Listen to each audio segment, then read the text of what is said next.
Hey family, welcome back to our channel. If it's your very first time seeing me, my name is Gladys Lynn, an African girl from Uganda, living and married here in China. So guys, my family, I really want to appreciate all the love, the support. Oh my god, the overwhelming comments, guys. I feel so lucky. I feel so blessed to have you. Honestly, as I say, I can't trade you for anything else. I wonder how life would have been here without you. I'm glad I really have you, and you got my back 100 times.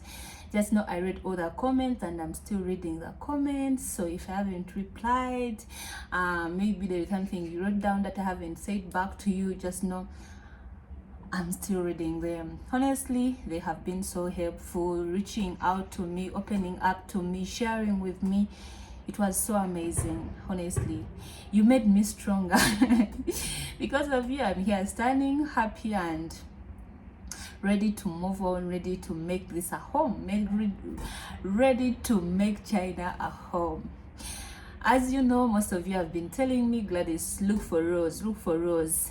That started when you first saw my wedding video. You told me to look for Rose, and I looked out for her, her YouTube channel, because I didn't know her at first. So I was like, okay, let me check on Rose. Then I saw her and I was glad to see an African girl who is from also Uganda and married here in China, blessed with a baby boy, which is so amazing. At first I got scared looking for her. That's why I never talked about it. You never saw me looking for her. I was like, on this platform, I don't know, but me usually when I want to make a friendship, I want it at least to be genuine. There is a lot of things that I learned on the way, and I didn't want to look for her to think, okay, this girl is looking for me because of the views. Yeah, I didn't want her to have that kind of feeling. I wanted her to feel, okay, it's genuine, you know. So that's why I did. And my mother-in-law also showed me her TikTok channel, which she has here in China. So if you're in China, Rose has a TikTok channel. So most of the Chinese know her, which is amazing. Then after this, you know, this emotional video I did where I'm feeling so down, I was really draining. I can tell you, it was killing me inside, and you're the right people I had to talk to, and I'm really glad and happy I opened up to you. That's why I love you so much. And still, you told me, Gladys, look for Rose. Okay, me and Rose, you might be wondering, because someone was saying they are both from Uganda, but are they from the same tribe? We are both from the same country, that's Uganda in Africa. Rose is from Toro. I saw she's in Toro, yes. And me, I'm in Uganda. Our languages are not the same. I think we have a lot of differences. Since she's from the countryside and I'm from this side, and the way I saw her location, we are a bit far, not even a bit, we are far from each other. She has a son, and maybe I one day I'll also be blessed with a baby. That's nice. Fingers crossed for us. Okay, I've been following her too, and I saw she forgot Luganda, because she doesn't, for over 8 years, and she has been in China, she doesn't speak my local language. I'm talking about my local language is one of the common languages you'll find there, apart from English. So she speaks English and her language, of which I don't speak her language. That's the difference between us. But there is something that is common in between us. We are both married to Chinese. We are both living in a foreign country. So I would love to know her experience. Guys, was this so hard on her? How did she survive? I'm finding it hard to learn the language. I'm telling you, Chinese is not easy. What makes it so hard, it's the tone. One word can mean 4 different meanings, and that kills everything. That kills the communication. So it becomes so hard mastering the language so fast. I have a translator, but you know how communication can be so boring when you're just using a translator. Anyway, as I keep telling you, I have my cup of tea here. There's a few things I want to share with Rose, but let me first tell you a bit about me and Rose. So since we are both in the same country, I thought like maybe once in a while we can meet up, chat, maybe like on Christmases we cook African food the way we cook it in our country, because I've never okay, there is a time she prepared some green bananas which were from China here, but I'm smelling something like grasshoppers.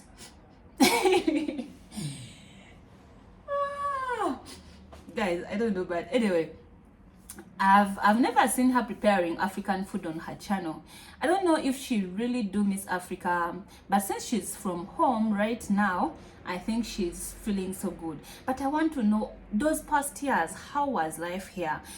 We are seeing her living, yes, happily with her family, which is so amazing. But how did she overcome all those challenges, being homesick, missing your favorite foods that you can't have? I really want to know. I want her to open up with me and tell me, Gladys, this and this, maybe you can manage in such a way.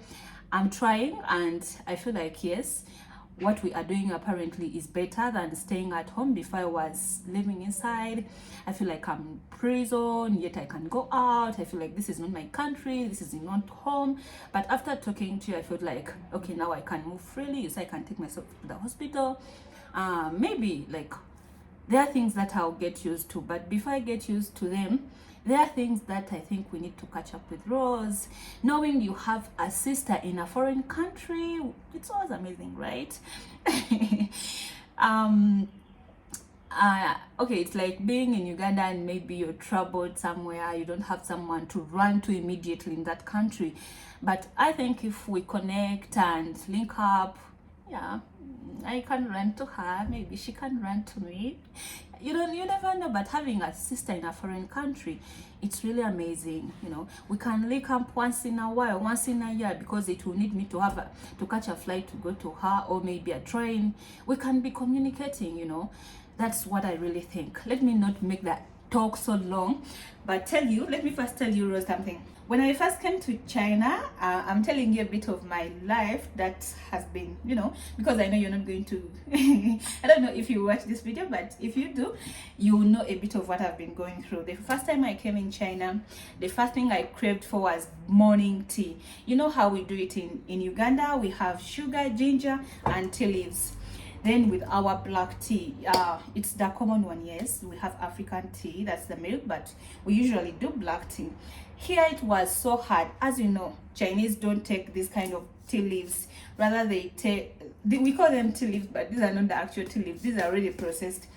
But the leaves, the actual leaves, it's the one they put on hot water after drying them. Sometimes they can even be flowers, sometimes they can be things that are different, and they pour it in a cup, mini cups, like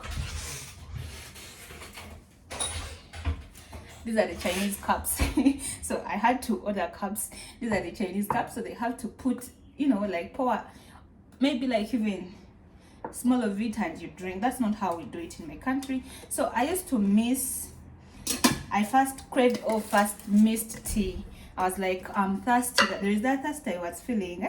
So what I had to do, I was lucky enough. I had someone who left now Uganda, helped me have this. Yes, these are tea leaves. So I enjoy my African tea so well whenever I want to have tea.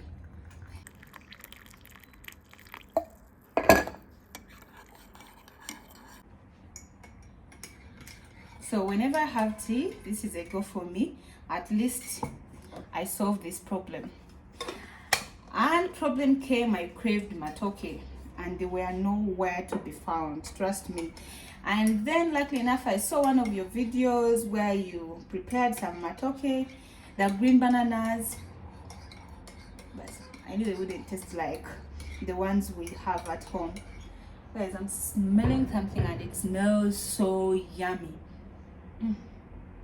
I don't know what it is, but Mama,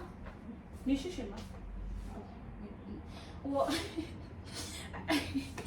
I'm smelling something. Nipu, mayo. 你没有，没有，没有的。啊，我有，我不知道什么。可以了，好了。没有了。没闻到。你像香猫一样的，是吗？Jakabu. So that's my mother-in-law. And trust me, they were not even close because you said buhao. So I don't know if you bought some tea leaves when you were coming from Uganda, but if you didn't, I'd love to share mine with you. So I don't know how I can find you, but if you come across this video, I'll leave my email in the description below and my Instagram. I don't know where to find you. I have seen the location where you live, but I don't know where to go and how to reach you.